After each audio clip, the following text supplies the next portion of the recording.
कभी कब्र में आपका बेटा आपके साथ जाएगा क्या? नहीं जाएगा। आपका बेटा आपसे बहुत मोहब्बत करता है, आप मर जाएंगे, आपका बेटा आंसू बहाएगा, रोएगा, आपकी तारीफ करेगा।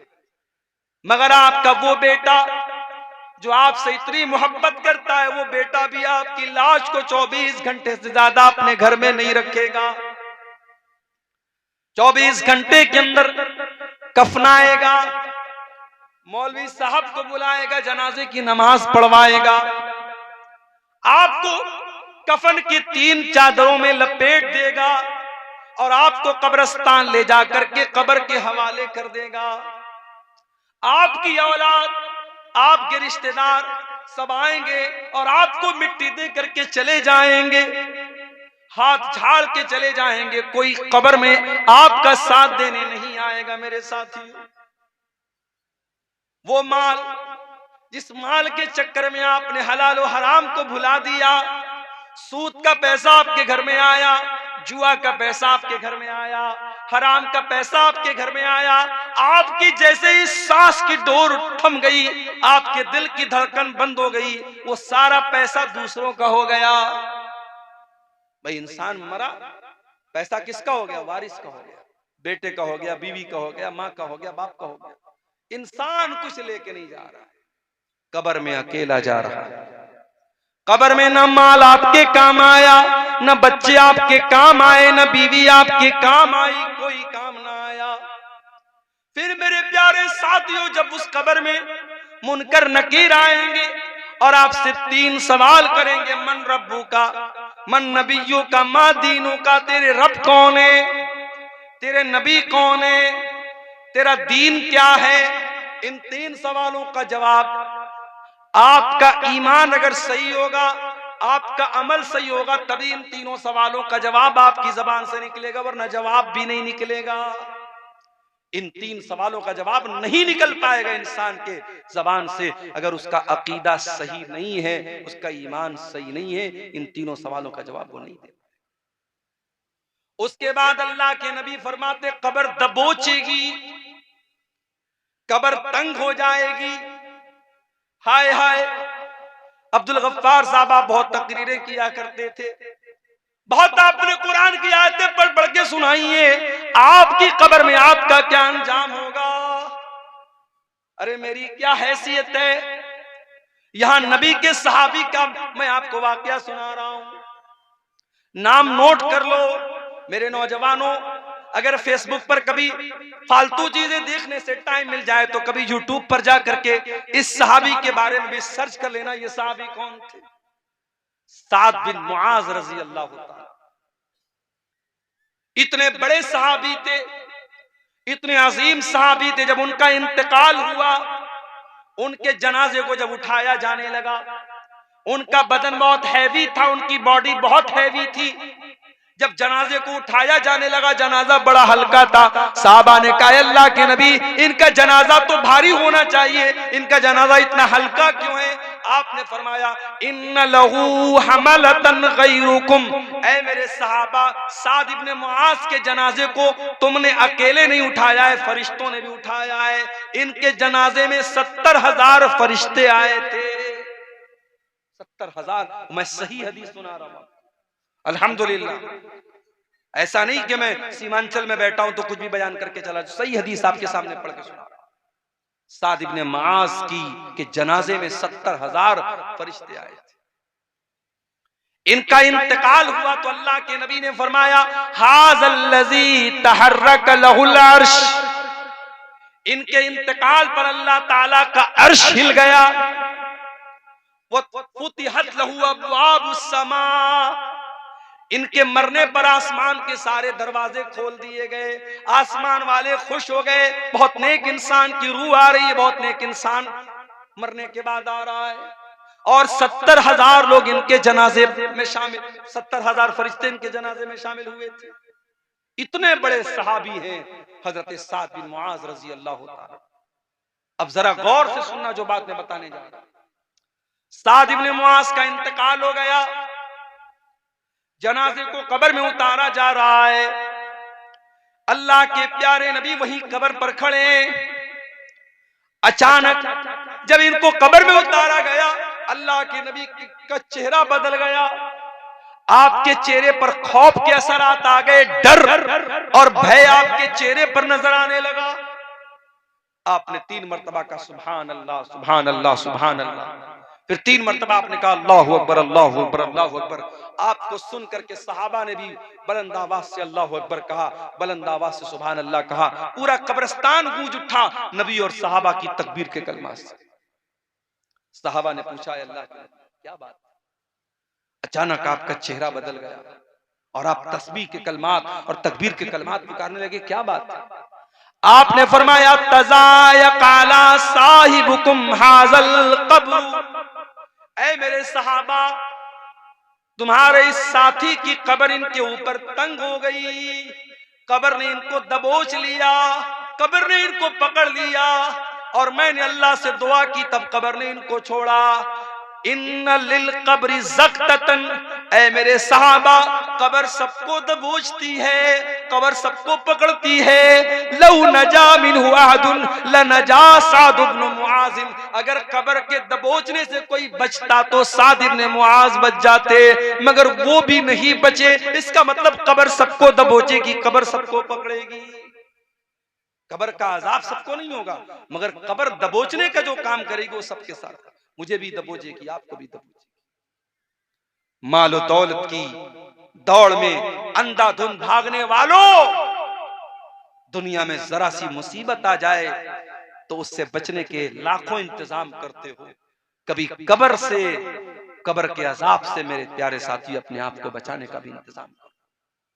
आज हालात ये हो चुके हैं, मालो दौलत की मोहब्बत इस कदर हमारे दिल में पैदा हो चुकी है कि हम हलाल और हराम भूल चुके हैं और हमें नबी की वो हदीस याद आती है। क्या फरमाया अल्लाह के नबी ने, याती अलन्नासी ज़मानुन ला युबालिल मरउ मिन ऐन अखज़ल माल, एक ऐसा जमाना तुम पर आएगा जब लोग इस बात की परवाह नहीं करेंगे माल हलाल तरीके से कमा रहे या हराम तरीके से। हमारा नौजवान बिजनेस नहीं करना चाहता, हमारा नौजवान नौकरी नहीं करना चाहता, हमारा नौजवान मेहनत मजदूरी करना नहीं चाहता। वो चाहता है कि ड्रीम 11 पर जुआ खेल करके पैसा कमा ले, वो चाहता है कि IPL में सट्टा लगा करके पैसा कमा ले, वो चाहता है कि ओजोन नाम की कोई कंपनी आ जाए, मेटा ओजोन नाम की कोई कंपनी आ जाए, क्रिप्टो करेंसी के नाम से कोई कंपनी आ जाए और बैठे बिठाए पैसा लगा करके बैठे बिठाए रातों रात अमीर बन जाए। मेरे नौजवानों, अपने आप को काहिल मत बनाओ, अपने दिमाग को और अपने जिस्म को मेहनत पर लगाओ। इसी मुल्क में रतन टाटा का भी इंतकाल हुआ। बहुत छोटी सी शुरुआत की थी रतन टाटा ने और आज उनकी कंपनी का एक ब्रांड बन गया।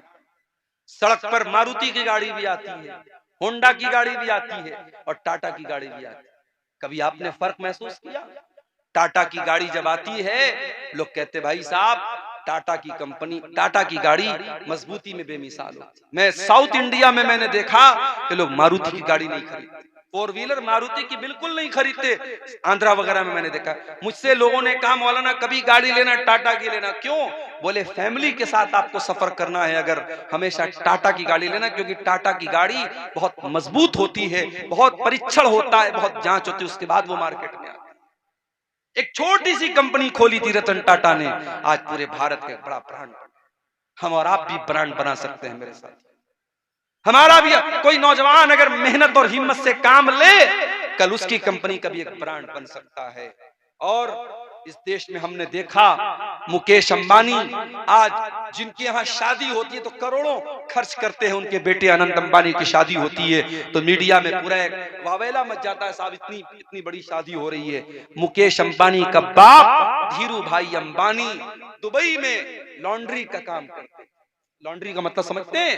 होटल में आप जब जाते हैं, होटल के कमरे में आपका कपड़ा अगर धुलने के लायक होता है तो होटल वाले आपसे वो कपड़ा ले लेते हैं, कुछ चार्ज आपको देना पड़ता है और वो कपड़ा धुला जाता है। उस कपड़े की धुलाई का काम करते थे कौन? मुकेश अंबानी के जो बाप थे जिनका नाम था धीरू भाई अंबानी। और उनके बाप ने फिर रिलायंस की कंपनी खोली थी और उनके बाप ने ये सपना देखा था अपने अपने बच्चों से कहा था, मैं चाहता हूं कि भारत में मोबाइल इतना सस्ता हो जाए कि पोस्ट कार्ड से भी सस्ता। उस जमाने में जब उन्होंने, धीरू भाई अंबानी ने ये बात कही थी, मोबाइल बहुत कम था इंडिया में, और मोबाइल पर जब कोई कॉल करता था तो कॉल करने का भी पैसा बहुत ज्यादा लगता था और कॉल रिसीव करने का भी बहुत ज्यादा पैसा लगता था। और उस जमाने में पोस्ट कार्ड आता था 4 आने का, 25 पैसे का। तो किसी ने सोचा नहीं था कि धीरू भाई अंबानी का ये सपना भी पूरा होगा, लेकिन आज हो गया। आज तो आप रिचार्ज करा लेते हैं और अनलिमिटेड कॉल करते हैं। मेरे प्यारे साथियों, कारोबार करो, बिजनेस करो, हलाल तरीके से पैसा कमाओ। बहुत रास्ते हैं, ये सूद का धंधा न करो, ये ब्याज का धंधा न करो, ये हराम के रास्ते ना अपनाओ। मेरा रब कुरान में कहता है, इन्नल्लज़ीना यअकुलून रिबा ला यक़ूमून इल्ला कमा यक़ूमुल्लज़ी यतखब्बतहु शैतानु मिनल मस। जो लोग सूद और ब्याज खाते हैं वो कयामत के दिन इस तरीके से उठेंगे जैसे शैतान किसी को छू करके पागल कर दे। शैतान किसी को छू करके पागल कर दे, उस तरीके का हाल किसका हो जाएगा? ब्याज खोर का हो जाएगा। अब सुन लो, मौलाना इसहाक साहब ने कहा था, मौलाना आप सूद पर थोड़ा खुल करके बोलिएगा। अब कितना खुल करके बोला जाए? सूद पर कितना खुल करके बोला जाए? ये सूद क्या है जरा इसको समझ लीजिए। मान लीजिए मैंने आपको 100 रुपया दिया, बहुत सिंपल तरीके से समझा रहा हूं ब्याज का मतलब आपको। मैंने आपको 100 रुपया दिया और 100 रुपया मैंने आपको उधार दिया, कर्ज के तौर पे दिया, और मैंने ये कंडीशन लगा दी कि आप मुझे वापस 110 रुपया देंगे। किसी को उधार देने के बाद उस उधार पर प्रॉफिट अगर कोई लेता है तो वही सूद और ब्याज। अगर मैंने आपको जमीन अपनी दे दी, जमीन मैंने आपको कर्ज के तौर पर दी, और उसके बाद जब वापस मैंने आपसे जमीन ली तो कुछ पैसा भी मैंने ले लिया या कुछ खेती बाड़ी में भी मैंने ले ली। अगर अपने सामान चाहे अपने कर्ज के तौर पे दिया हो या पैसा दिया हो, उस कर्ज के ऊपर कोई प्रॉफिट अगर आप ले रहे हैं तो वही सूद और ब्याज है। बिल्कुल क्लियर समझ। जैसे मुंबई वगैरह में एक शक्ल है, लोग मकान को क्या करते हैं, हैवी डिपॉजिट पर देते हैं। फजीलतुल शेख हजरत मौलाना मनीरुद्दीन साहब बंगाल डेरफुटिया साहब अपने क़यामगाह से निकल चुके हैं। कुछ ही देर में डाइस पर तशरीफ फरमा होंगे। मेरी माओ और बहनों से गुजारिश है कि वो अभी घर ना जाएं। जिसके इंतजार में आप बैठी हुई थी वो बस चंद लम्हे में स्टेज में तशरीफ फरमा होंगे। मुंबई वगैरह में ये शक्ल राइज है कि लोग क्या करते हैं कि जमीन जो है हैवी डिपॉजिट पर देते। मान लीजिए मेरे पास जमीन है, घर है, और आप मेरे पास आए, मौलाना साहब मैं आपका घर लेना चाहता हूं, रहना चाहता हूं। मैंने कहा ठीक है भाई, तुम 1 लाख रुपया दे दो। अब 1 लाख रुपया आपसे मैंने ले लिया और घर आपको मैंने दे दिया, आप रह रहे हैं मेरे घर में। जितने दिन तक आपकी मर्जी, आप मेरे घर में रह रहे हैं, और जब आप वापस जाने लगेंगे तो मैं वो हैवी डिपॉजिट जो आपने मुझे दिया था 1 लाख रुपया, मैं आपको रिटर्न कर दूंगा। ये बिल्कुल हराम है, ये सूद की एक शक्ल। बिल्कुल क्लियर इसको समझ लीजिए। चाहे खेती बाड़ी में आप ये काम करें, सामान में आप ये काम करें, जमीन में ये काम करें, अगर ये शक्ल है जिसमें कर्ज के ऊपर आप मुनाफा कमा रहे हैं तो ये ब्याज है। और ये कितना बड़ा गुनाह है। अल्लाह कुरान में कहता है, फ़इल्लम तफ़अलू फ़अज़नू बिहर्बिम मिनल्लाहि व रसूलिही।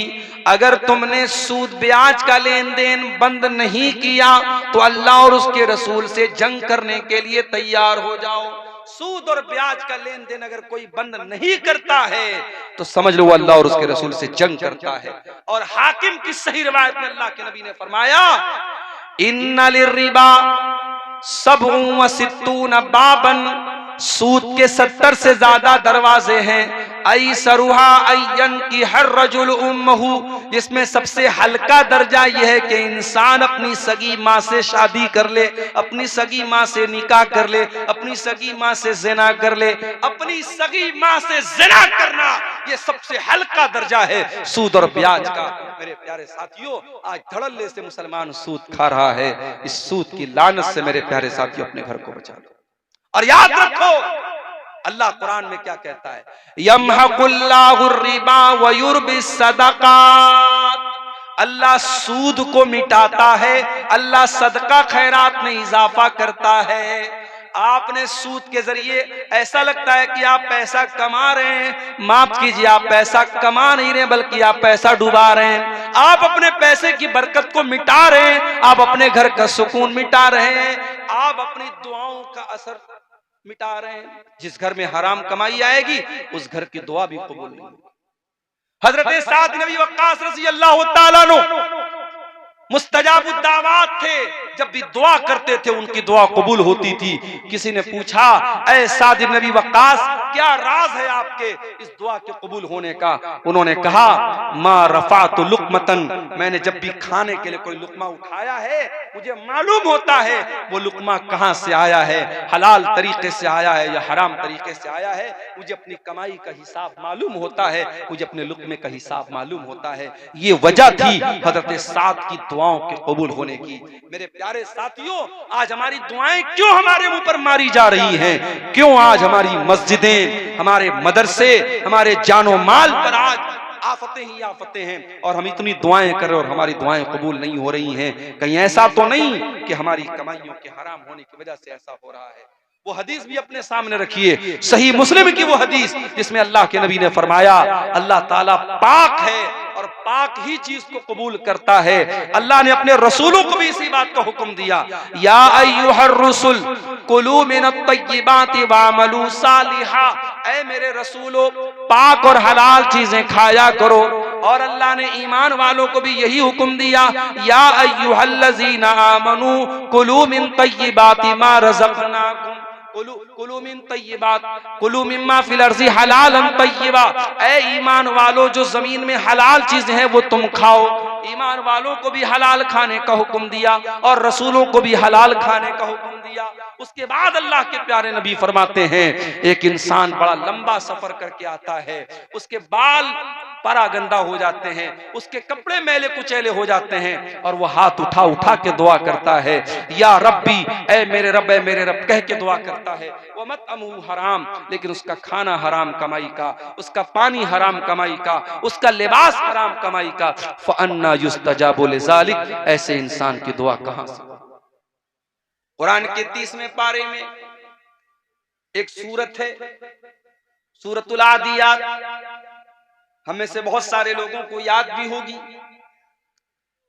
उस सूरत करीमा में अल्लाह ताला घोड़े की कसम खाता है, वल आदियाति ज़बहा फलमूरियाति क़दहा फलमुगीराति सुबहा फ़अतरन बिही नक़आ फ़वसतन बिही जमा। अल्लाह ताला घोड़े की कसम खाता है और घोड़े की 5 विशेषताएं बताता है, 5 खूबियां बताता है घोड़े।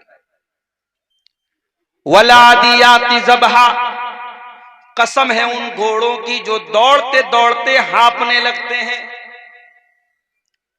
वलादियाति ज़बहा फलमुगीराति सुबहा, वलादियाति ज़बहा, कसम है उन घोड़ों की जो दौड़ते दौड़ते हाँफने लगते हैं।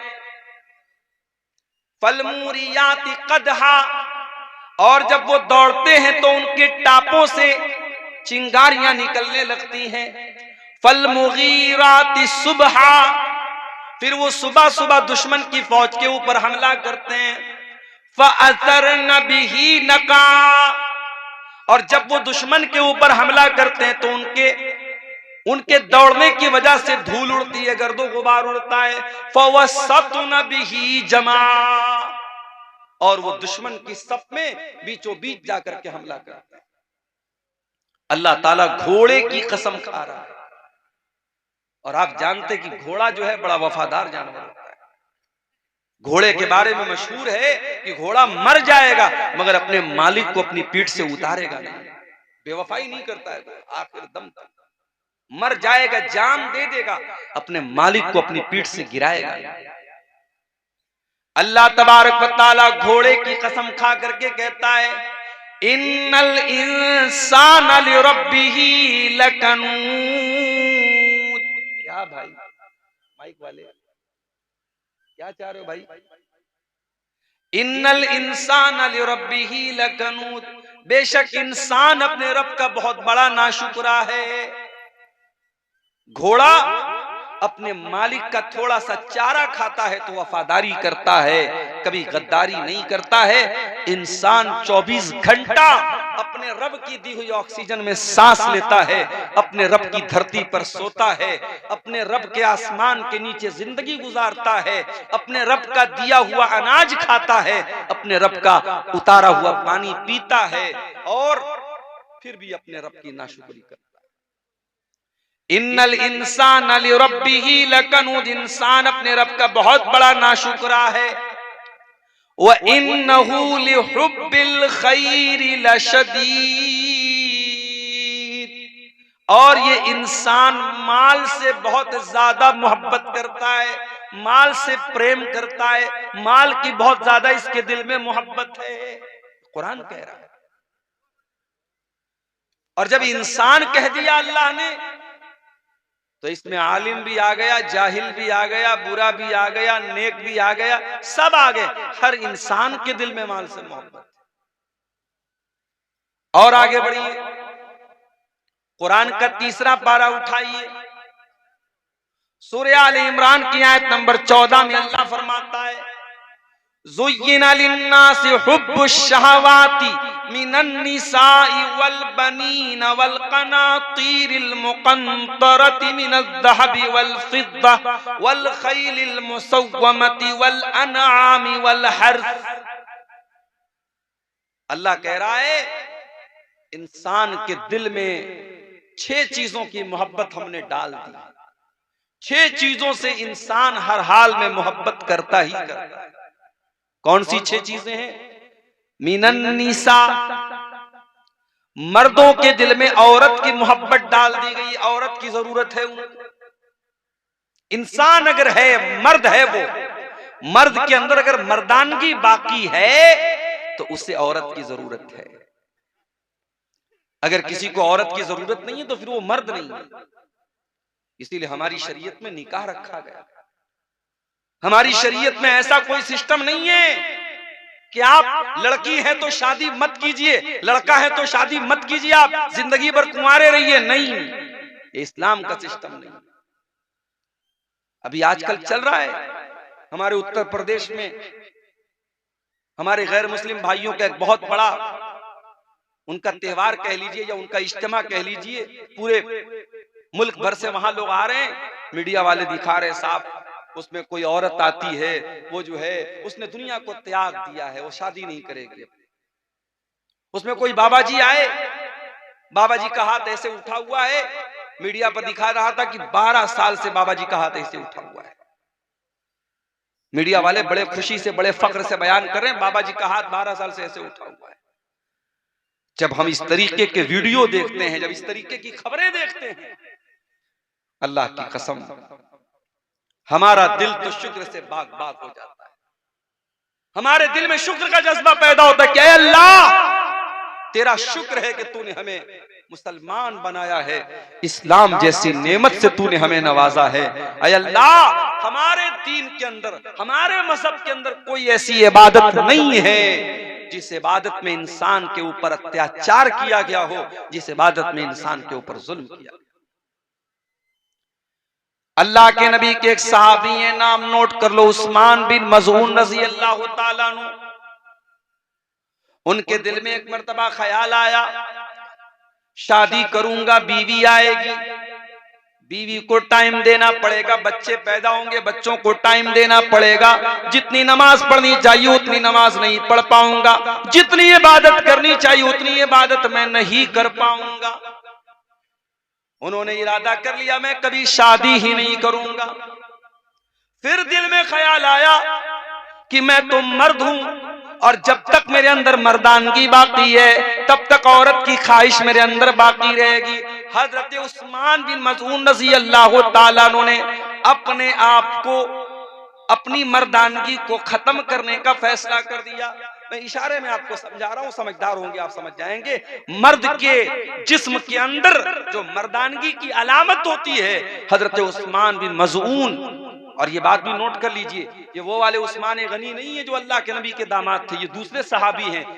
इनके वालिद का नाम मज़ऊन था, उस्मान इब्न मज़ऊन रज़ी अल्लाह तआला अन्हु ने अपने आप को खसी करने का इरादा कर लिया।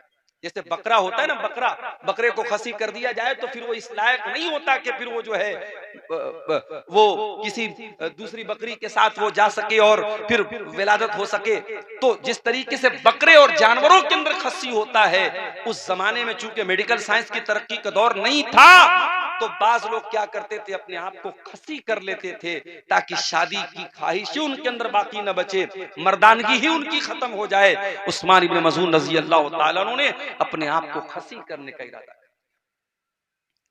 जब अल्लाह के नबी को पता चला, आपने उनको बुलवाया, आपने कहा उस्मान इन्नी लम उमर बिन रहबानिया, ऐ उस्मान बिन मज़ऊन में मुझे रहबानियत का हुक्म नहीं दिया गया है। ऐ उस्मान, जिस दीन को मैं लेकर के आया हूं, मेरे दीन के अंदर रहबानियत नहीं है। बाल बच्चों को छोड़ करके, दुनिया को छोड़ करके कुटिया में चला जाए, कोई पहाड़ पे चला जाए, ये मेरे दीन का कॉन्सेप्ट नहीं है। ऐ उस्मान इब्न मज़ऊन, कान खोल करके सुन लो। इन्नी उमिरतु अन अनामा व अकूमा, मुझे हुक्म दिया गया है मैं रात में आराम भी करूं और तहज्जुद की नमाज भी पढ़ूं। मुझे हुक्म दिया गया है मैं रोजा भी रखूं और मैं बेरोजा भी रहूं, यानी कंटिन्यू नफिल रोजा न रखूं, कभी रोजा रहूं कभी ना रहूं, मैं कंटिन्यू रोजा न रखूं। नफिल रोजा की बात हो रही है। और मुझे निकाह करने का हुक्म दिया गया है कि मैं निकाह करूं, बीवी रखूं, बीवी रखने के लायक ना हो तो तलाक दे दूं। मुझे निकाह का और तलाक का भी मेरे शरीयत के अंदर ऑर्डर दिया गया है। और ऐ उस्मान बिन मज़ऊन, यही मेरी शरीयत है और यही मेरा तरीका है। फमन रगिबा अन सुन्नती फलैसा मिन्नी, जो मेरे तरीके से हट जाए उसका मुझसे कोई ताल्लुक नहीं है। ऐ उस्मान, कान खोल करके सुन लो, अगर तुम मेरे तरीके से हटना चाहते हो तो कान खोल कर मेरी वार्निंग सुन लो, फिर मुझसे कोई ताल्लुक नहीं है। हजरत उस्मान इब्न मज़ऊन रज़ी अल्लाह तआला अन्हु को अपनी गलती का एहसास हुआ, उन्होंने फौरन रुजू किया। एक और सहाबी थे, नाम नोट कर लो उनका भी, अब्दुल्ला बिन अम्र बिन आस रज़ी अल्लाह तआला अन्हु, बहुत नेक सहाबी, अल्लाह वाले सहाबी, रात रात भर नमाज पढ़ने वाले सहाबी, दिन में नफिल रोजा रखने वाले सहाबी। शादी हुई, बीवी के पास जा ही नहीं रहे, बीवी के पास जा ही नहीं रहे, बीवी का हक ही अदा नहीं कर रहे। बहू को ससुर ने देखा, 3-4 दिन के बाद बहू का चेहरा उतरा हुआ है, बहू ने बाल भी कंघी नहीं किया है। ससुर ने पूछा, भाई क्या बात है, तेरी नई नई शादी हुई है, तू ऐसा हुलिया क्यों बना के बैठी? कहा कि अब्बू, आपके बेटे को मतलब ही नहीं है मुझसे, रात में नमाज पढ़नी है, दिन में रोजा रखना है, उनको तो बस रोजा रखना है, नमाज पढ़ना है, उनको बीवी से कहा मतलब है। ससुर समझ गए कि मसला क्या है, लेकिन बहुत सारी बातें बाप डायरेक्ट बेटे से नहीं बोल सकता। हजरत अब्दुल्ला के वालिद जो थे अम्र बिन आस, वो भी बहुत बड़े सहाबी थे, उन्होंने आकर के अल्लाह के नबी से कहा कि अल्लाह के नबी, ऐसा ऐसा मामला है, मेरी बहू ने इशारे में बताया है कि मेरा बेटा अपनी बीवी की जरूरतें पूरी नहीं करता है। ऐ अल्लाह के रसूल, आप मेरे बेटे को बुला करके समझाइए। अल्लाह के प्यारे नबी ने हजरत अब्दुल्ला को बुलवाया। आपने कहा, अब्दुल्ला, मुझे पता चला है कि तुम रात रात भर नमाज पढ़ते हो। कहा, अल्लाह के नबी, बिल्कुल सही बात है। आए अब्दुल्ला, मुझे मालूम हुआ है तुम कंटिन्यू लगातार नफिल रोजा रखते हो। हाँ अल्लाह के नबी, ये भी बिल्कुल सही बात है, मैं रोजा भी रखता हूं, मैं रात रात भर नमाज भी पढ़ता हूं। आपने कहा, अब्दुल्ला, इन्ना लिअयनिका अलैका हक्का व इन्ना लिजसदिका अलैका हक्का व इन्ना लिज़ौजिका अलैका हक्का। ऐ अब्दुल्ला, तेरी आंखों का भी तेरे ऊपर हक है, तेरे शरीर का भी तेरे ऊपर हक है, तेरी बीवी का भी तेरे ऊपर हक है, तेरे मेहमान का भी तेरे ऊपर हक है, और तेरे रब का भी तेरे ऊपर हक है। ऐ अब्दुल्ला, सबका हक अदा करो, रात में नमाज भी पढ़ो और आराम भी करो, बीवी का हक भी अदा करो, दिन में कभी रोजा रखो कभी मत रखो, कंटिन्यू लगातार नफिल रोजा न रखो। ऐ अब्दुल्ला, ये मेरा तरीका, इसको फॉलो करो। इस्लाम इतना प्यारा दीन है मेरे प्यारे साथी। इस्लाम में आपसे ये नहीं कहा गया कि आप औरत से दूर हो जाएं। अल्लाह कह रहा है ज़ुय्यिना लिन्नासि हुब्बुश शहवात, लोगों के दिल में औरत की मोहब्बत डाली गई है, औरत की जरूरत पड़ेगी तुम्हें, और इसीलिए इस्लाम ने तुमको निकाह का हुक्म दिया है। और मैं एक बात महसूस करता हूं अपने समाज में, मैं तो बनारस में रहता हूं, आपके यहाँ का माहौल उतना मैं बहुत ज्यादा नहीं जानता। मैं अपने यहाँ में देखता हूं कि लड़कियों की शादी जो होती है 18 साल में, 19 साल में, 20 साल में आमतौर से हो जाती है लड़कियों की शादी, लेकिन लड़कों की शादी 25 साल के पहले लोग नहीं करते आमतौर से। जबकि लड़का शादी के काबिल 20 साल में हो चुका है, अब 25 साल और 30 साल का होने के बाद आप उसकी शादी कर रहे हैं। मेरे प्यारे साथियों, इंसान को भूख आज लगी हो और खाना आप उसको 10 दिन के बाद खिलाएंगे तो बेचारा भूखा मर जाएगा। हम लोग आ रहे थे, हमारे ड्राइवर साहब भी साथ में आ रहे थे, मैं बनारस से दोपहर में खास मैंने खाया भी नहीं था, भूख लगी थी, और फिर ये भी मसला था, पहुंचना भी था आपके यहाँ, जल्दी भी थी, तो मैंने रास्ते में ऑनलाइन एक जगह होटल वाले को ऑर्डर दिया बेगूसराय में, वहां खाने की चीज जब पेट में कुछ गई तब जाकर के इंसान को सुकून मिलता है। ये हमारी फितरत और आदत है मेरे प्यारे साथ। एक लड़का 20 साल की उम्र में जवान हो रहा है और बाप उसकी शादी 30 साल की 32 साल की उम्र में कर रहा है, और वजह क्या है? वजह भी कोई खास नहीं है, वजह भी कोई खास नहीं है, बिला वजह की पाबंदियां लगा करके अच्छे रिश्तों को ठुकरा करके शादी में ताखीर की जा रही है। कान खोल करके सुन लो मेरे प्यारे साथियों, अपने समाज को अगर पाक करना है, ज़िनाकारी से दूर करना है, गंदगी से दूर करना है, अपने लड़के लड़कियों की सही टाइम पर शादी करो, सही टाइम पर शादी, उनको जरूरत है निकाह की। ये दौर सहाबा का दौर नहीं है, मैं बार बार कहता हूं, ये फितरों का दौर है। हर हाथ में मोबाइल है, हर मोबाइल पर 5G इंटरनेट चल रहा है, गंदगी का पूरा सैलाब आपकी नौजवान नस्ल के पास मौजूद है। आप किस दुनिया में जिंदगी गुजार रहे हैं? अपने लड़के और लड़कियों की शादी को आसान करो मेरे साथ। और शादी की बात आई है तो कान खोल करके एक बात और सुन लीजिए। आपके इसी इलाके के कुछ लोगों ने मुझे बताया, मौलाना जरा इस पर भी आप बोलिएगा, हमारे यहाँ शादियों में डीजे बजता है, मुसलमान की शादी में डीजे बज रहा है, नाच गाना हो रहा है। ये शर्म की बात है मेरे प्यारे साथी, और ये उस पब्लिक और उस आवाम के लिए भी शर्म की बात है। और जिस निकाह में डीजे बज रहा है, उस निकाह में निकाह पढ़ाने वाले मौलवी के लिए भी शर्म की बात है। हमारे बनारस में भी एक दौर था जब शादियों में बैंड बाजा बजता था, लेकिन उलमा ने मिल करके आपस में तय किया कि जहां शादी में बैंड बाजा बजेगा हम निकाह नहीं पढ़ाएंगे, हम शामिल नहीं होंगे। सारे उलमा जब मुत्तहिद हो गए, कौम की इतनी हिम्मत नहीं थी सारे उलमा से पंगा ले सके, आखिर हालात बदले और आज बनारस में आप चले जाइए, ठीक है और बुराइयां आपको मिलेंगी, मगर शादी के पर कहीं भी आपको मुसलमान की शादी में कहीं बैंड बाजा और डीजे वगैरह नहीं। अजीब व गरीब बात है मेरे भाई, मुसलमान की शादी में बैंड बाजा बज रहा है, डीजे बज रहा है। मुसलमान की शादी में हल्दी की रस्म हो रही है, मुसलमान की शादी में तिलक की रस्म हो रही है, मुसलमान की शादी में मंगनी की रस्म पे दावतें हो रही हैं। अल्लाह के वास्ते मेरे प्यारे साथियों, उम्मत बहुत परेशान है, उम्मत बहुत परेशान है।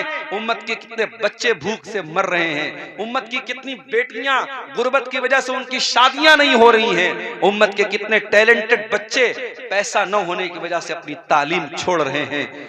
अगर आपके पास पैसा बहुत ज्यादा है, पैसा खर्च करने के बहुत रास्ते हैं, निकाह को आसान करो मेरे प्यारे साथियों। मैं हैदराबाद भी तकरीर करने गया था, वहां पर भी मैंने कहा हैदराबाद में शादी होती है, एक एक शादी में 20-20 तरीके का खाना बनता है। मैंने वहां पर भी कहा एक तरीके का खाना बनाओ मेरे भाई, 19 तरह का 20 तरीके का खाना न बनाओ, एक तरीके का खाना बनाओ, 100 लोगों को खिला दो, जरूरी नहीं 1000 लोगों को खिलाया जाए। शादी को आसान करो, सिंपल करो। अल्लाह के प्यारे नबी ने फरमाया, इन्ना आज़मन निकाही बरकतन ऐसरुहु मऊनतन, सबसे ज्यादा बरकत वाला निकाह वो है जिसमें सबसे कम खर्च किया जाए। आपने ये भी फरमाया, इज़ा खतब इलैकुम मिम्मन तरदौन दीनहु व खुल्क़हु, जब तुम्हारी लड़की के लिए ऐसा रिश्ता आ जाए, लड़का दीनदार है, लड़का बाखलाक है, फज़व्विजू, तो तुम अपनी लड़की की शादी उससे कर दो। हमारे यहाँ तो नहीं साहब, हम शेरशाबादी हैं तो शेरशाबादी में ही करेंगे, हम अंसारी हैं तो अंसारी में ही करेंगे, हम शेख है तो शेख में ही करेंगे। ये बिरादरीवाद कहां से आया मेरे भाई? जब हम ये अकीदा रखते हैं सब आदम की औलाद हैं, सब हव्वा की औलाद हैं और एक ही फैमिली और एक ही परिवार से निकले हैं, तो फिर कौन ऊंचा कौन नीचा और कौन फला बिरादरी कौन? ये बिरादरीवाद की बुनियाद पर अपने आप को आपने ऊंचा समझ लिया। आज कितनी जगहों पर बिरादरी की वजह से रिश्ते नहीं हो रहे हैं और बिरादरी की वजह से जवान लड़कियों की जिंदगी बर्बाद हो। मेरे पास लखनऊ की एक लड़की का मैसेज आया फेसबुक के ऊपर, उसने कहा मौलाना मेरे लिए दुआ कीजिए। मैंने कहा क्या मसला है? उसने कहा मैं कुरैशी बिरादरी से ताल्लुक रखती हूँ। कुरैशी बिरादरी आप जानते होंगे, जो गोश्त का काम करते हैं, जिनको हमारे यहाँ कसाई बोलते हैं, वो आमतौर से वो अपना सरनेम कुरैशी लिखते हैं, कुरैशी बिरादरी को। उसने कहा मौलाना मैं कुरैशी बिरादरी से ताल्लुक रखती हूँ, मैं अहले हदीस हो चुकी हूँ, मेरा भाई भी अहले हदीस हो चुका है, हम कुरान और हदीस को फॉलो करते हैं, हमारा बाप बिदती है, माँ बिदती है, खानदान बिदती है, कब्रों पर सजदा करने वाले लोग हैं। मैं चाहती हूं मेरी शादी ऐसे घर में हो जहां कुरान और हदीस पर अमल होता हो, शिर्क न होता हो, बिदत न होती हो। लेकिन मेरे बाप का कहना है कि मैं कुरैशी ही बिरादरी में करूंगा और मुझे पूरे लखनऊ के अंदर कोई कुरैशी बिरादरी का ऐसा इंसान नजर नहीं आता, कोई ऐसा रिश्ता नहीं मिलता जहां कुरान और हदीस पे चलने वाले लोग हों। वो लड़की बेचारी अपना दर्द पेश कर रही थी और मेरे पास उसको सिवाय तसल्ली देने के मेरे पास कोई अल्फाज नहीं। ये हालात हमारी कौम के हैं। कितनी बिरादरियां हैं जिसमें हमारे अहले हदीस भाई और बहन कम हैं और उनके लिए रिश्ते की बात आती है तो खानदान और बिरादरी का दबाव होता है कि आपको बिरादरी के अंदर ही करना है। ये बिरादरीवाद कहां से आया मेरे प्यारे साथियों? हमें और आपको इसकी जड़ों को भी तोड़ने की जरूरत है। जब हम ये अकीदा रखते हैं, या अय्युहन्नास इन्ना खलकनाकुम मिन ज़करिन व उन्सा व जअलनाकुम शुऊबन व क़बाइल लिताअरफू, ऐ लोगो तुम एक माता पिता की औलाद हो, एक माँ बाप की औलाद हो, आदम और हव्वा की औलाद हो, वजालनाकुम शुऊबन व क़बाइल, तुम्हारी बिरादरियां अलग अलग हैं, तुम्हारे कबीले अलग अलग हैं। ये इसलिए नहीं है ताकि तुम एक दूसरे के ऊपर फख्र करो, लितारफू, ये तो जान पहचान के लिए ये सरनेम बनाए गए, ये बिरादरियां बनाई गई, ये बस जान पहचान के लिए बनाई गई। इनकी बुनियाद पर कोई किसी के ऊपर फख्र नहीं कर सकता है। शादी ब्याह में आज बिरादरीवाद ने भी मेरे प्यारे साथियों बहुत नुकसान किया है। सुन्नत का निकाह को आसान करो और अपने निकाह से डीजे की रस्म को निकाल के बाहर अपने गांव में बैठ के तय कर लो। जो गांव के मुखिया हैं, जो गांव के सरदार हैं, जो गांव के जिम्मेदार लोग आपस में बैठ के तय कर लें, जिसकी शादी में डीजे बजेगा हम सब नहीं जाएंगे उसकी शादी। उलमा तय कर लें हम निकाह पढ़ाने नहीं जाएंगे। इंशाअल्लाह देखो, एक साल ऐसा करके देखो, इंशाअल्लाह ये बुराई आपके इलाके से खत्म हो जाएगी। अपने बच्चों की सही टाइम पे शादी करो मेरे साथ। अल्लाह के नबी नौजवानों को खिताब करके फरमाते हैं, या माशर शबाब मन इस्तता मिनकुमुल बात फल्यतज़व्वज, ऐ नौजवानों जब तुम शादी के काबिल हो जाओ तो तुम निकाह कर लो। फ़इन्नहु अग़ज़्ज़ु लिलबसर, निकाह करने से तुम्हारी आंखें झुक जाएंगी, व अहसनु लिलफर्ज, और तुम्हारी शर्मगाह की हिफाजत हो जाएगी। इंसान अपनी आंखों को अगर बचाना चाहता है बदनजरी से और अपनी शर्मगाह को बचाना चाहता है जिना से, अल्लाह के नबी तरीका क्या बता रहे हैं? रोजा रख करके जिना से नहीं बच जाएगा। नबी ने फरमाया तकरीरें सुन करके जिना से नहीं बच जाएगा। नबी ने क्या फरमाया? निकाह कर लो, अगर निकाह की ताकत है निकाह कर लो। निकाह करने से वो इंसान जिनाकारी से बच जाएगा मेरे प्यारे। तो इस्लाम वो दीन है मेरे प्यारे साथी जो हमें निकाह करने पर उभारता है। क्यों? क्योंकि औरत की हमें जरूरत है। औरत की मोहब्बत अल्लाह ताला ने नेचुरल हमारे दिल में डाली। वल बनीन, औलाद की मोहब्बत, बेटे की मोहब्बत भी तुम्हारे दिलों में डाली गई है। जिसके घर में औलाद नहीं है उससे जाकर के पूछो, वो लाख ऊपर से कह दे कि मुझे कोई कमी नहीं है, मगर जब दूसरे के घर में वो बच्चों को खेलता हुआ देखता है उसका भी दिल में चलता है कि मेरे घर में भी औलाद होती। औलाद की मोहब्बत और औलाद में बेटे की मोहब्बत अल्लाह ताला ने दिल में डाली है। किसी को सिर्फ बेटियां ही बेटियां हैं, उससे पूछो भाई तुमको बेटा चाहिए कि नहीं चाहिए। अगर भाई आज का जमाना तो ऐसा है कि ऑपरेशन हो जाता है, एक ऑपरेशन हुआ, दो ऑपरेशन हुआ, उसके बाद तो डॉक्टर लोग बोलते भाई अब तो ऑपरेशन नहीं हो सकता, दो तीन ऑपरेशन के बाद तो मामला खत्म हो जाता है। अब जिसको सिर्फ बेटियां हैं उससे पूछो भाई तुम्हें बेटा चाहिए, तो वो ऊपर से तो कहेगा नहीं यार लड़कियां आज के दौर में काफी हैं, ये है वो है, मगर दिल में कहीं ना कहीं बेटे की कमी का एहसास है। मैं ये नहीं कह रहा हूं कि बेटियां नौजुबिल्ला बेटियों का दर्जा बेटों से कम है, मैं एक नेचुरल बात बता रहा हूं कि बेटे की मोहब्बत अल्लाह कुरान में कह रहा है कि बेटे की मोहब्बत तुम्हारे दिल में डाली। बेटे की जरूरत पड़ती है इंसान। वल कनातीरिल मुकंतरति मिनज़ ज़हबी वल फिद्दती, और सोने चांदी के खजानों की मोहब्बत, मालो दौलत की मोहब्बत भी तुम्हारे दिल में डाली गई है। जितनी भी दौलत तुमको मिल जाए लेकिन तुम्हारा पेट भरने वाला नहीं है। कल तक जो 10,000 रुपया महीना कमा रहा था, बड़ी मुश्किल से घर चला रहा था, दुआ कर रहा था अल्लाह मेरी आमदनी बढ़ा दे, अल्लाह ने 10,000 से 50,000 कर दिया। अब 50,000 पे तो उसका पेट भर जाना चाहिए, मगर 50,000 पर भी पेट नहीं भरेगा। 1,00,000 हो गई, अब तो पेट भर जाना चाहिए, 1,00,000 से भी पेट न भरा। अल्लाह के नबी फरमाते हैं लौ कान लिब्ने आदम वादियान मिन ज़हब, अगर आदम के बेटे के पास सोने की 2 वादियां आ जाए, लबतगा सालिसन, तो वो तीसरे की तमन्ना करेगा, उसे तीसरी भी चाहिए। 2 वादी मिल गई, सोने के 2 पहाड़ मिल गए, उससे पेट नहीं भरेगा, उसे तीसरी भी वादी चाहिए, तीसरा भी पहाड़ चाहिए। और आगे अल्लाह के नबी फरमाते हैं वला यमलउ जौफ इब्न आदम इल्ला तुराब, इंसान के पेट को अगर कोई चीज भर सकती है तो कब्र की मिट्टी भर सकती है। जब कब्र में जाएगा वही जाकर के पेट भरेगा, दुनिया में कभी पेट नहीं भर सकता। अल्लाह कह रहा है कि ऐ इंसान, तेरे दिल में माल की मोहब्बत, सोने की मोहब्बत, चांदी की मोहब्बत तेरे दिल में डाल दी। वल खैलिल मुसव्वमती, और इंसान के दिल में घोड़ों की मोहब्बत डाल दी गई है। घोड़े की मोहब्बत उसके दिल में डाल दी गई है। कैसे घोड़े? जो निशान लगे हुए घोड़े। अरब में एक घोड़ा होता था जिस पर निशान लगा होता था, वो बड़ा बेहतरीन घोड़ा होता था। उस जमाने की सवारी घोड़ा थी, आज के जमाने की सवारी कार है। अभी हैदराबाद में मेरा एक सफर था, एक मस्जिद में मेरा प्रोग्राम था।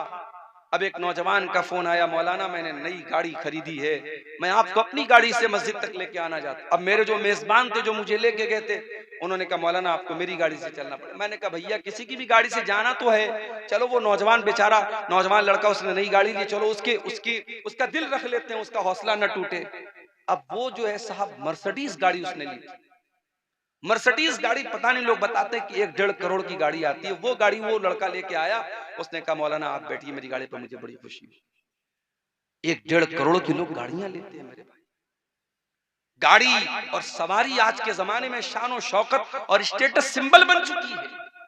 अल्लाह ने कहा कि तुम्हारे दिलों में हमने डाला है घोड़े की मोहब्बत। उस जमाने की सवारी घोड़े थी, आज के जमाने की सवारी कार है, आज के जमाने की सवारी बाइक है। हमारा नौजवान लड़का बुलेट उसके हाथ में आ जाए और गांव में जब बुलेट चलाता है, ऐसा तेजी से वो बुलेट तो खड़खड़ खड़खड़ आवाज देती है और हॉर्न उसका बजता है, पूरे गांव में जो है अपना वो दबदबा कायम करते हुए गाड़ी से निकलता है, बाइक से निकलता है, 4 व्हीलर से निकलता है। तो इंसान के दिल में, उसके सीने में अल्लाह ताला ने सवारियों की मोहब्बत डाली। वलाना, और अल्लाह ताला ने इंसानों के दिलों में चौपाइयों की मोहब्बत भी डाली है। आप लोग गांव देहात के, आप ज्यादा अच्छी तरीके से समझते होंगे। गाय, बैल, बकरी, ये जो चौपाए होते हैं, जो लोग इसको पालते हैं, बड़ी मोहब्बत होती है अपने चौपाए से। वल हर्सी, और इंसान को अपनी खेती बाड़ी से बड़ी मोहब्बत होती है। 6 चीजों का नाम अल्लाह ने लिया। औरत की मोहब्बत तुम्हारे दिल में है, औलाद की मोहब्बत, बेटे की मोहब्बत तुम्हारे दिल में है, सोने चांदी की मोहब्बत तुम्हारे दिल में है, और घोड़े की मोहब्बत तुम्हारे दिल में है, चौपाए की मोहब्बत तुम्हारे दिल में, और खेती बाड़ी की मोहब्बत तुम्हारे दिल में डाली गई है। 6 चीजों का नाम लेने के बाद अल्लाह ने क्या फरमाया? ज़ालिका मताउल हयातिद दुनिया वल्लाहु इंदहु हुस्नुल मआब। ऐ मेरे बंदो, ये जमीन, ये जायदाद, ये औरत, ये दौलत, ये सब यहीं रह जाएंगे। अल्लाह के यहाँ बेहतरीन ठिकाना तुमको तभी मिलेगा जब तुम अल्लाह को खुश करोगे। ये सब तो दुनिया का सामान है, सब ठाट पड़ा रह जाएगा जब लाद चलेगा बन जाएगा। हमारे यहाँ हराम कमाई का एक तरीका और भी है, रिश्वत के जरिए पैसा कमाना। बहुत सारे लोग क्या करते हैं, दूसरे की जमीन हड़प ली, दूसरे का खेत हड़प लिया, अदालत तक मामला गया, उन्होंने वकीलों को रिश्वत दे करके, पुलिस वालों को रिश्वत दे करके अपने हक में, अपने फेवर में फैसला करा दिया। कान खोल करके सुन लो, रिश्वत के जरिए किसी का हक खाने वाला वो भी हराम खोर है। अल्लाह कुरान में कहता, वला ताकुलू अमवालकुम बैनकुम बिल बातिल। ऐ लोगो, ऐ ईमान वालो, एक दूसरे का माल नाजायज तरीके से न खाया करो।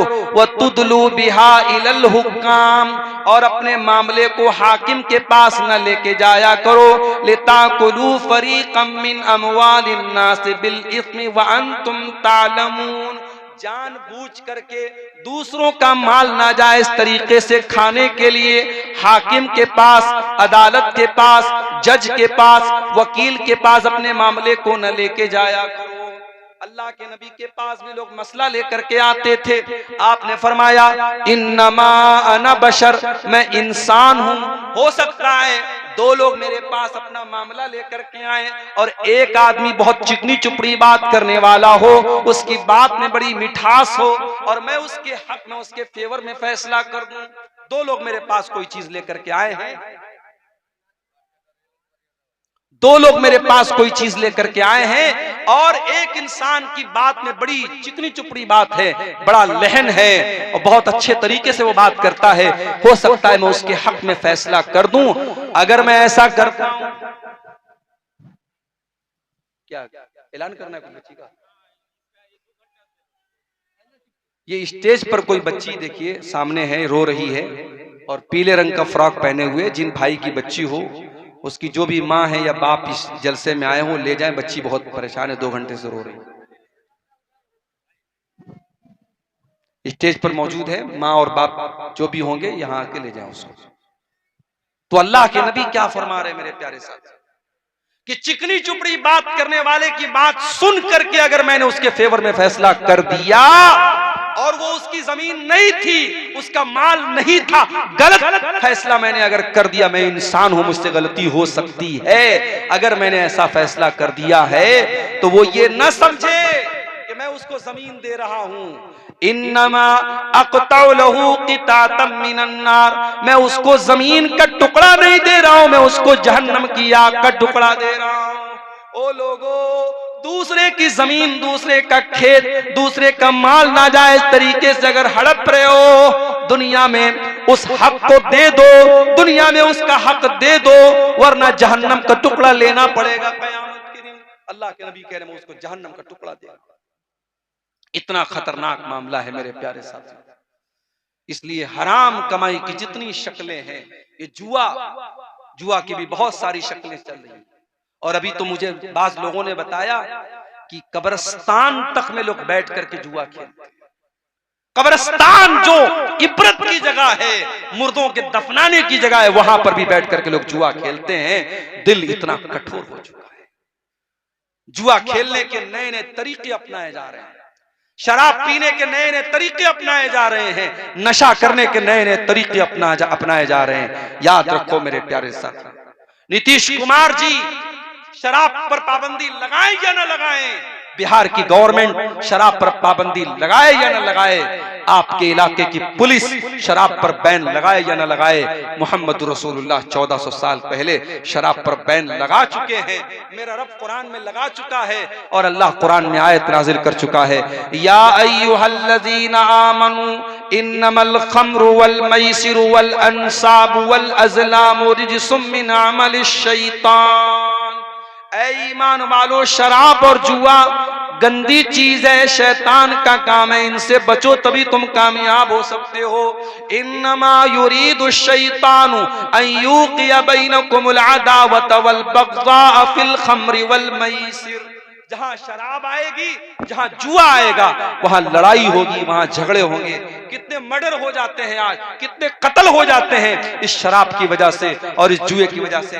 भारत सरकार का डाटा बता रहा है, भारत सरकार की और रोड का जो मंत्रालय है, परिवहन मंत्रालय, वो बताता है कि भारत में रोड एक्सीडेंट्स की सबसे बड़ी वजह क्या है? नशा है, शराब है। इसीलिए आप किसी बड़े शहर में चले जाएं, दिल्ली में, मुंबई में, रात में अगर आप 4 व्हीलर पे निकलेंगे, कार पे निकलेंगे, बार बार पुलिस वाले चेक करते हैं कि कहीं ड्राइवर शराब तो नहीं पी के आया है। कितने हादसे होते हैं शराब की वजह से। मेरे प्यारे साथियों, जिस चीज को इस्लाम ने हराम करार दे दिया है, वो चीज हमारे लिए कभी भी फायदेमंद नहीं हो सकती है। ये शराब और ये जुआ हमारी कौम को बर्बाद कर रहा है। और अब तो शराब तो बहुत छोटी चीज हो गई मेरे साथियों, अब तो आपका नौजवान ड्रग्स ले रहा है, ऐसा ऐसा पाउडर इस्तेमाल कर रहा है कि आप सोच नहीं सकते हैं। मुंबई के बाज इलाकों में मुझे भाइयों ने बताया, वहां एक पाउडर आता है, उसको एमडी बोलते हैं, बड़ा खतरनाक किस्म का नशा होता है। और जो नौजवान एक बार उस नशे का आदी हो जाता है, फिर वो नशा छोड़ना उसके लिए बहुत मुश्किल होता है। और इतना खतरनाक वो नशा है कि पूरी बॉडी को, पूरी अंतड़ियों को गला के खत्म कर देता है। हमारे नौजवान गुटखा खाते हैं। गुटखा, मैं ये नहीं कहता कि जो मसला शराब का है वही मसला गुटखा का है। शराब अपनी जगह है, गुटखा अपनी जगह है, मगर हराम तो गुटखा भी है ना। क्यों? इसलिए हराम है, उस गुटखा के अंदर अगर नशा न भी हो इसलिए ये हराम है, क्योंकि ये आपके शरीर को खोखला कर रहा है। जब उस गुटखे के पैकेट पर ये लिखा है कि टोबैको कॉजेस कैंसर, तंबाकू से कैंसर हो सकता है, जब गुटखा के ऊपर खुद सरकार ने लिखवाया है और गुटखा कंपनी ने लिखवाया है, और आप उस गुटखे को खा करके अपने आप को कैंसर के हवाले कर रहे हैं। माफ कीजिए, ये शरीर, ये जिस्म, ये अल्लाह ताला ने अमानत के तौर पे दिया है। इस शरीर को बर्बाद करने का हमें और आपको कोई अधिकार नहीं है। इसलिए मेरे साथियों, मेरे नौजवान साथियों, गुटखे से भी अपने आप को दूर रखो, शराब वगैरह से भी दूर रखो, हर उस चीज से दूर रखो जो आपकी बॉडी और आपके शरीर को नुकसान पहुंचा। और आगे बढ़िए, एक और चीज जो हमारे समाज को बर्बाद कर रही है बड़ी तेजी के साथ, मर्द और औरत के नाजायज ताल्लुकात, जिनाकारी और बदकारी समाज को बर्बाद कर रही है, रिश्तों की मर्यादा को बर्बाद कर रही है।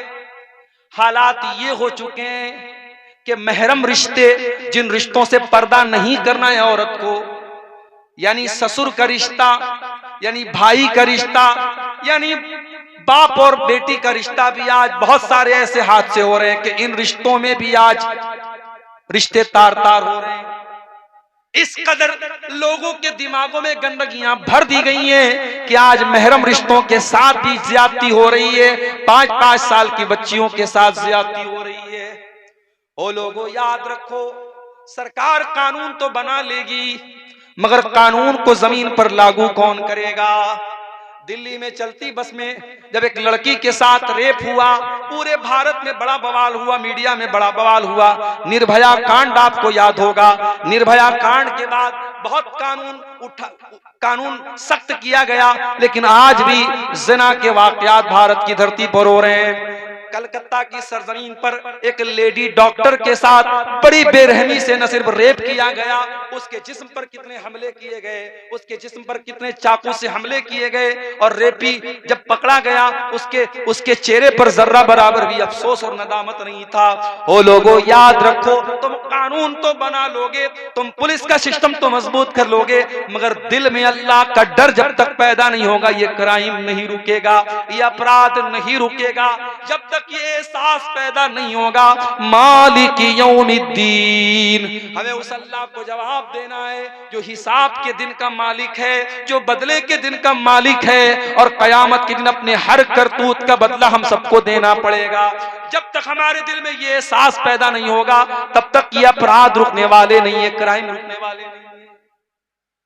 नबी की अदालत में एक आदमी आता है, नाम है माइस बिन मालिक असलमी, और वो आकर के कहता है अल्लाह के नबी मैंने जिना किया है, मैं शादीशुदा इंसान हूँ, मैंने जिना किया है, अय अल्लाह के नबी मुझे पता है जिनाकार की सजाए मौत है, अय अल्लाह के नबी मुझे पत्थरों से मार मार के खत्म कर दीजिए, मुझे सजा दे दीजिए, मुझे पाक कर दीजिए। नबी ने टाल दिया। नबी ने कहा जाओ, पता नहीं तुम क्या बात कर रहे हो। नबी ने टालने की कोशिश की, वो फिर बार बार आकर के कहने लगे अरे अल्लाह के नबी मुझे टालने की कोशिश न कीजिए, मुझे सजा दीजिए। आपने सहाबा से कहा जरा इनके मुंह के पास जाके जरा सूंघ के देखो, कहीं शराब तो पी के नहीं आए हैं, कहीं नशे की हालत में तो नहीं है। सहाबा ने सूंघ के देखा, कहा अल्लाह के नबी नशे की हालत में नहीं है। आपने अड़ोस पड़ोस से पता लगवाया, दिमाग तो खराब नहीं हो गया है, दिमाग तो सही तरीके से काम कर रहा है। सहाबा ने रिपोर्ट दी, हाँ अल्लाह के नबी दिमाग बिल्कुल सही काम कर रहा है। जब हर तरीके से इत्मीनान हो गया, अल्लाह के नबी ने देखा अभी ये खुद आकर के इकरार कर रहे हैं मैंने जिना किया है, और जो है कोई दिमाग भी नहीं खराब है, कोई नशा भी नहीं किया है। आपने जमीन में गड्ढा खोदने का हुक्म दिया, आधा धड़ उनका जमीन में डाला गया और पत्थरों से मार मार के उनको खत्म किया गया। जब पत्थरों से मारा जाने लगा, सहाबी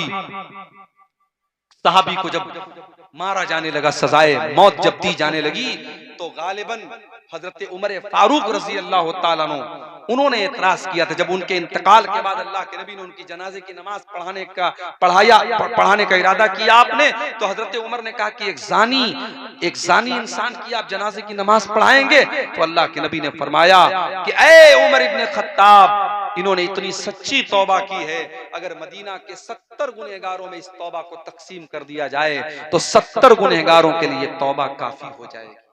मेरे भाइयों, ये तौबा का एहसास तब दिल में पैदा होता है जब इंसान के दिल में अल्लाह का डर पैदा होता है। ये ज़िना नहीं रुकने वाला है, ये अपराध नहीं रुकने वाले हैं। इसीलिए मैं कहता हूं तकरीरों के जरिए काम नहीं बनेगा। अपने बच्चों को बचपन से अल्लाह का खौफ उनके दिल में पैदा करो, अपने बच्चों को ऐसी तरबियत दो, आपकी बेटी जब घर से निकले तो सिर्फ ये सोच करके पर्दा ना करे कि मेरे माँ ने कहा है, मेरे बाप ने कहा है, वो ये सोच करके पर्दा करे कि मेरे रब ने कहा है, मेरे कुरान ने कहा है, मेरे नबी ने कहा है। और जब ये सोच करके वो पर्दा करके निकलेगी तो मुस्कान नाम की वो लड़की कर्नाटक की सरजमीन पर, जिसके नकाब पहन करके निकलने पर उसके सामने बदतमीजी की गई और उसने अल्लाह अकबर की आवाज बुलंद की थी, वो हमारी बेटी और बहनें मेरे प्यारे साथियों तब पैदा होंगी जब आप उनकी सही तरबियत करेंगे, अल्लाह का खौफ उनके दिल में पैदा करेंगे। एक औरत आती अल्लाह के नबी के पास, उस औरत ने भी आकर के कहा अल्लाह के नबी इन्नी सब तो ज़िना, मैंने ज़िना किया है, मुझे पाक कर दीजिए। बाज़ उलमा ने लिखा है कि उस औरत के साथ ज़िना किया था माइस बिन मालिक असलमी ने। ये गामिदिया औरत थी, ये भी आकर के कहती है अल्लाह के नबी मैंने ज़िना किया है। अल्लाह के नबी ने फरमाया कि जाओ अल्लाह तुमको माफ करे। उसने कहा मुझे टालने की कोशिश न कीजिए, मैं प्रेग्नेंट हूँ, मेरे पेट में बच्चा है, आपको मुझे सजा देनी पड़ेगी। आपने कहा गलती तेरी है, तेरे बच्चे की कोई गलती नहीं है, जा जब बच्चा जन्म ले, जब बच्चा पैदा हो जाए तब तो मेरे पास आना। 9 महीने गुजर गए, बच्चा जन्म लेता है, बच्चे को गोद में लेकर के आती है, अरे अल्लाह के नबी अब तो मुझे पाक कर दीजिए। आपने कहा जा अभी बच्चा तेरा दूध पिएगा, अभी बच्चा बहुत छोटा है, जब बच्चा रोटी खाने लगे दूध छोड़ दे तब तू मेरे पास आना। अल्लाह के नबी 2 साल की और मोहलत दे देते हैं उस औरत को। 2 साल के बाद वो आती है, जब बच्चे के हाथ में रोटी का टुकड़ा ले लेता है बच्चा, बच्चे के हाथ में रोटी का टुकड़ा है और बच्चे को गोद में लेके आती है, अरे अल्लाह के नबी मेरा बच्चा दूध छोड़ चुका है, रोटी खाने लगा है, अब तो मुझे पाक कर दीजिए। उस औरत के लिए भी अल्लाह के प्यारे नबी जमीन में गड्ढा खुदवाते हैं और उस औरत को भी पत्थरों से मार मार के खत्म किया जाता है। और जब उस औरत को पत्थर मारे जाने लगे, उस औरत के खून के कुछ छींटे हजरत खालिद बिन वलीद के कपड़े पर पड़ गए और खालिद बिन वलीद की ज़बान से कुछ नाज़ेबा कलिमात निकल गए कि ऐसी नापाक औरत का खून मेरे कपड़े पर पड़ गया। कुछ इस तरीके के जुमले उनके मुंह से निकल गए। अल्लाह के नबी ने फरमाया, महलन या खालिद, ऐ खालिद खबरदार, अपनी ज़बान को कंट्रोल करो, अपनी ज़बान को लगाम दो। लक़द ताबत तौबतन लौ ताबहा साहिब मुहसिन लगुफिर लहू। ऐ खालिद, इस औरत ने इतनी सच्ची तौबा की है, अगर कोई डाकू और कोई चोर भी ऐसी तौबा करता, अल्लाह उसकी तौबा कबूल कर लेता। मेरे प्यारे साथियों, हम आज अगर इन गुनाहों से बचना चाहते हैं तो हमें और आपको अपने दिल में अल्लाह का खौफ पैदा करना पड़ेगा।